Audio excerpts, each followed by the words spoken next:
ഈശുമിശിഹായ്ക്ക് സ്തുതിയായിരിക്കട്ടെ. ഈശോ നമ്മളെല്ലാവരെയും സമൃദ്ധമായി അനുഗ്രഹിക്കട്ടെ. നമുക്കിന്ന് വിലാപത്തിൻ്റെ പുസ്തകത്തിൽ നിന്ന് 3 അധ്യായത്തിലെ 27 തിരുവചനം വായിക്കാം.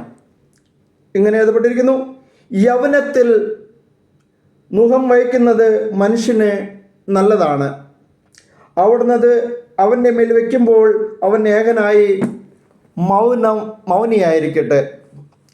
ഭാരം കുറഞ്ഞതും അത്ര ക്ലേശകരമല്ലാത്ത മുഖത്തെക്കുറിച്ച് പറഞ്ഞത് യേശുവാണ്. ഏറ്റവും വലിയ മുഖം തോളിലും നെഞ്ചിലും ഏന്തിയവൻ അധ്വാനിക്കുകയും കഷ്ടപ്പെടുകയും ചെയ്യുന്നവർക്ക് എക്കാലത്തേക്കുമായി നൽകിയ വചനമാണിത്. എൻ്റെ മുഖം വഹിക്കുക, എന്നിൽ നിന്ന് പഠിക്കുക. മത്തായി 11:29 തിരുവചനം. മുഖം എന്നാൽ ഒരുപക്ഷെ അത് നിയമമാകാം, കുരിശാകാം. ഓരോരുത്തരും വഹിക്കേണ്ട മുഖങ്ങൾ പലതുമാണ് നമ്മുടെ ജീവിതത്തിൽ. എല്ലാവരും നമ്മൾ ഓരോ മനുഷ്യനും പല നിയമങ്ങൾക്ക് കീഴ്പ്പെട്ട് ജീവിക്കുന്നവരായിരിക്കും.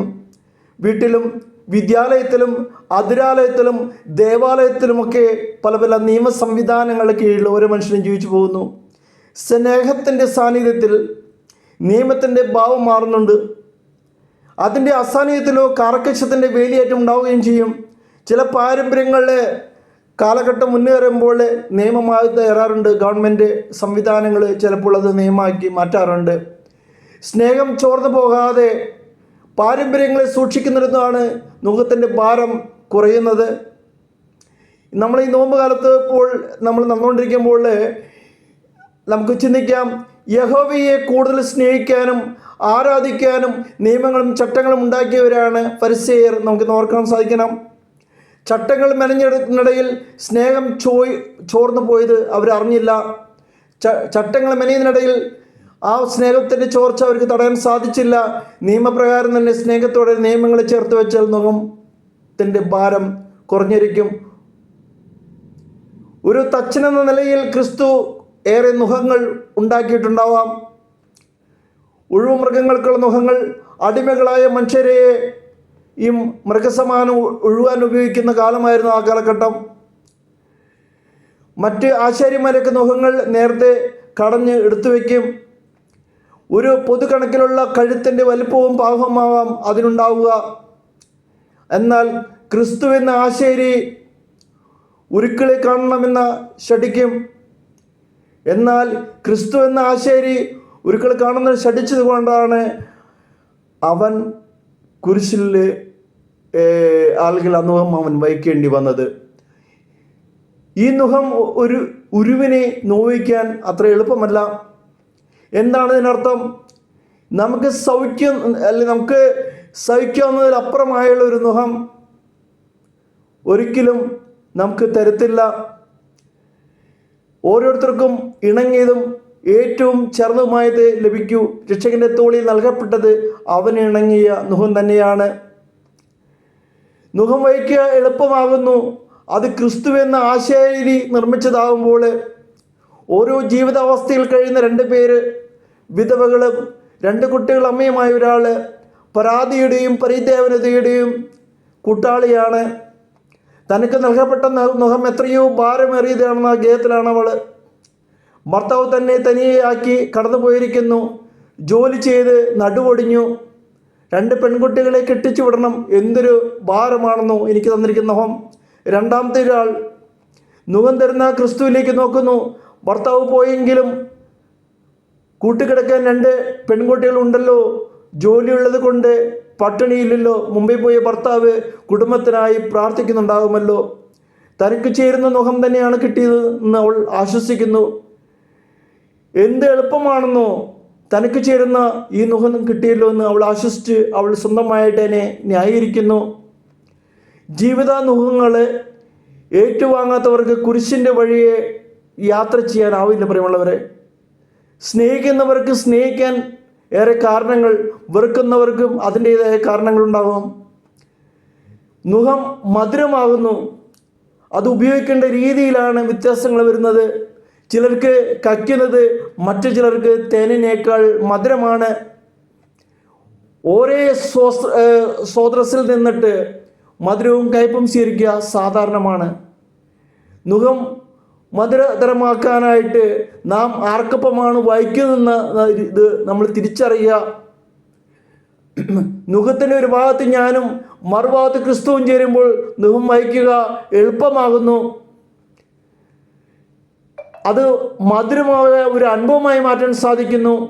സിറിയോൻകാരൻ ശിമിയോനും രക്ഷകനും ചേർന്ന് വഹിക്കുമ്പോൾ നുഖം ഒരുക്കളുടെ മതിയാണ്. ജീവിത നിയോഗത്തിൻ്റെ ഭാഗമായി കിട്ടുന്ന നുഖങ്ങൾ രക്ഷകനോടൊപ്പം വഹിക്കുവാൻ കിട്ടുക അത് അമൂല്യമായൊരു അനുഭവമായിരിക്കും. സിസ്റ്റർ ജെസീറ്റ 1927 ഏപ്രിൽ 26 ഒരു സ്പാനിഷ് കോൺവെൻറ്റിൽ ചേർന്നപ്പോൾ അവൾക്ക് പ്രായം 19. സ്പാനിഷ് ലോകത്ത് ഏറെ പോപ്പുലറായ ഇവൾ കോൺവെൻറ്റിൽ അതും ഒരു മിണ്ടാമഠത്തിൽ ചേർന്നത് ഏറെ ചർച്ചാ വിഷയമായിരുന്നു. നീണ്ട 85 വർഷങ്ങൾ സക്രാരിക്ക് മുമ്പിൽ ചെലവിട്ട ഇവർ ഒരു നാൾ ബെനഡിക്ട് പാപ്പയെ കാണാൻ പുറത്തിറങ്ങി. പത്രപ്രവർത്തകർ ചുറ്റും കൂടി. നിങ്ങളിവിടെ ഇത്രയും കാലം എന്ത് ചെയ്യുകയായിരുന്നു? അവരുടെ പുഞ്ചിരിക്കുമ്പോൾ പകച്ചു നിന്നവർ പിറ്റേ ദിവസം കോളം എഴുതി, ഇവർ കോൺവെൻറ്റിനകത്ത് എന്ത് ചെയ്യുന്നറിയില്ല, പക്ഷേ ജീവിതം മധുരതരമല്ലാത്തത്ര നാൾ തള്ളി നിൽക്കുക സാധ്യമല്ല. അതെ, ജീവിതം മധുരതരമാകുന്നത് ക്രിസ്തുവിനായി ജീവിക്കുമ്പോഴാണ്. ഒരു കയ്പ് പോലും തിരിച്ചറിയാൻ സാധിക്കില്ല. നമ്മൾ ജീവിക്കുന്നത് ക്രിസ്തുവിന് വേണ്ടിയാണ്. നമ്മൾ തിരിച്ചറിയുമ്പോൾ ആ നുഖങ്ങൾ വഹിക്കുന്നത് ക്രിസ്തുവിന് വേണ്ടിയാണെന്നുള്ള അനുഭവത്തിലൂടെ നമ്മൾ കടന്നു പോകുമ്പോൾ അത് മധുരമായ ഒരു അനുഭവമായിരിക്കും. നുഖം കൃപപൂർണമായ ഒരു അനുഭവമാണ് നുഖം വഹിക്കൽ. രക്ഷകൻ്റെ കുരിശ് ഭാരം കുറഞ്ഞതും മധുരത്വവും മാത്രമല്ല, കൃപാപൂർണവുമുള്ളതാണ്. എക്കാലത്തും അനുധാവനം ചെയ്യാൻ രക്ഷകനുള്ളതിനാൽ നമ്മുടെ നുഖങ്ങൾ കഠിനമാവില്ല. പ്രിയമുള്ളവരെ, ഉറക്കമില്ലാത്ത ജീവിക്കാനാവാത്തതുപോലെ അവൻ്റെ സ്നേഹവലയത്തിനപ്പുറം ജീവിതഭാരമേൽക്കാൻ നമുക്കാവില്ല. ദൈവത്തിൻ്റെ പാതകൾ തേടുക, എന്നാൽ നിങ്ങൾക്ക് വിശ്രാന്തി ലഭിക്കും. ജെറമിയ 6:16 പറയുകയാണ്, ദൈവത്തിൻ്റെ പാതകൾ തേടുക, എന്നാൽ നിങ്ങൾക്ക് വിശ്രാന്തി ലഭിക്കും. അപ്പോൾ നുഖങ്ങൾ നമുക്ക് ഭാരമാവില്ല. ഒരിക്കലും നമ്മെ അനാഥമാക്കാത്ത രക്ഷകൻ നുഖങ്ങളെ കൃപാവരങ്ങളാക്കുന്നു. നല്ല വെളിച്ചം ലഭിച്ചവർ ഈ വഴി യാത്ര ചെയ്യേണ്ടവരാണ്. അസ്വസ്ഥമാകാം നമ്മുടെ വഴികൾ, അപരിചിതരാകാം ഒരുപക്ഷെ നമ്മുടെ സഹയാത്രികർ, ക്ലേശകരമാകാം നമ്മുടെ പാണ്ഡങ്ങൾ. എന്നാൽ നുഖങ്ങൾ നമുക്കൊപ്പം വഹിക്കുന്ന ആശ്വാസദായകൻ കൂടെയുണ്ടെന്ന് ഓർമ്മിച്ചാൽ നമ്മൾ വഹിക്കുന്ന നുഖങ്ങൾക്ക് മാധുര്യമേറും. പ്രിയമുള്ളവരെ, നമ്മൾക്കെല്ലാവർക്കും നുഖങ്ങളുണ്ട്. ജീവിതയാത്രയിൽ സഹനത്തിൻ്റെതായ നുഖങ്ങൾ വഹിച്ചുകൊണ്ടാണ് നമ്മൾ മുന്നേറുന്നത്. ജീവിതയാത്രയിൽ ആ നുഖങ്ങൾ ഒരു സ്നേഹത്തിൻ്റെതായ, അല്ലെങ്കിൽ നമ്മൾ എന്തിനു വേണ്ടിയാണ് ജീവിക്കുന്നത് തിരിച്ചറിയുകയും ആ നുഖങ്ങൾ സ്നേഹത്തിൻ്റെ മധുരമാക്കി മാറ്റുകയും ചെയ്യുന്നത് അത് നമ്മൾ വഹിക്കുന്നത് ക്രിസ്തുവിന് വേണ്ടിയാണ് തിരിച്ചറിയുമ്പോഴാണ്. ഈ നോയമ്പ് കാലഘട്ടത്തിൽ നമ്മൾ വഹിക്കുന്ന നുഖങ്ങൾ ക്രിസ്തുവിനോടൊപ്പം ചേർന്ന് നിർത്താനായിട്ട് നമുക്ക് ശ്രമിക്കാം. നമ്മൾ വിട്ടുകൊടുക്കാം. നമുക്ക് പ്രാർത്ഥിക്കാം. കർത്താവേ, എനിക്കായി പണയപ്പെട്ട നുഖം പരാതികളില്ലാതെ സ്നേഹത്തോട് വഹിക്കാനായിട്ട് ഞങ്ങളെ ഓരോരുത്തരെയും അനുഗ്രഹിക്കണമേ. ഈ തിരുവചനം ശ്രവിക്കുന്ന എല്ലാ മക്കളെയും അനുഗ്രഹിക്കണമേ. ഞങ്ങളുടെ നുഖങ്ങളെ സ്നേഹത്തോടെ വഹിക്കാനുള്ള കൃപകൾ, അഭിഷേകങ്ങൾ ഞങ്ങൾക്ക് നൽകിയാലും ഞങ്ങളെ അനുഗ്രഹിക്കണമേ. ഹല്ലേലൂയ.